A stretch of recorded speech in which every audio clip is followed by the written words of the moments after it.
Good evening guys. Ito na naman tayo. Magbibideo. Magbuburo nga pala ako ng dilis. Hahaluan ko siya ng salt at saka yung luya. Lagyan ko rin siya ng bawang at saka sili para medyo manghang yung aking buro. So ita-try ko siya within 1 week, tsaka ko siya i-check kung okay yung resulta ng aking buro, guys. Ayan, guys, oh. Maliliit na dilis yan siya. Ayan. Ang liliit lang yan siya. Hindi ko natatanggalan ng ulo niya o bituka. Ganyan na yan siya, guys. Ibuburo ko lang siya dito sa garapon na to within 1 week. Okay? Pag na-check ko na yung resulta nun at na-try ko na la, ibibideo ko rin naman eh. Saka ko ipapakita sa inyo. Okay guys?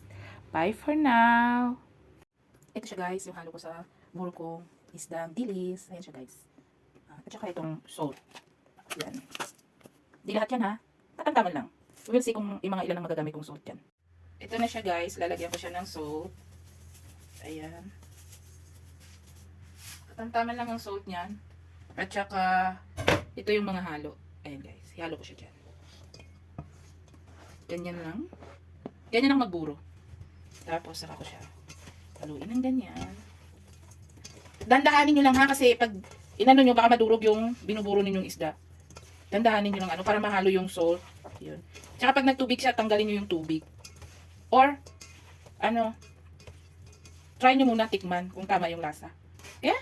Ganyan lang guys. Tsaka ilalagay nyo sa dito sa garapon. Ayan guys. Okay? Bye! Ayan na siya guys, oh. Nailagay ko na siya sa garapon. Ganyan.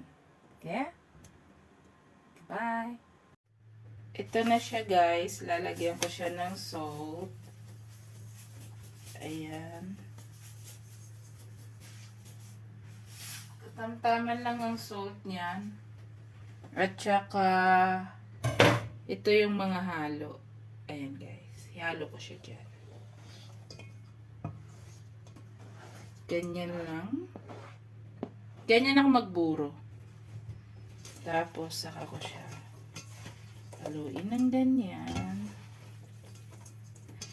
Dandahanin nyo lang ha, kasi pag inano nyo, baka madurog yung binuburo ninyong isda. Dandahanin nyo lang para mahalo yung salt. Yun. Tsaka pag nagtubig siya, tanggalin nyo yung tubig. Or, try nyo muna tikman kung tama yung lasa. Okay? Ganyan lang guys. Tsaka ilalagay nyo sa dito sa garapon. Ayan guys. Okay? Bye!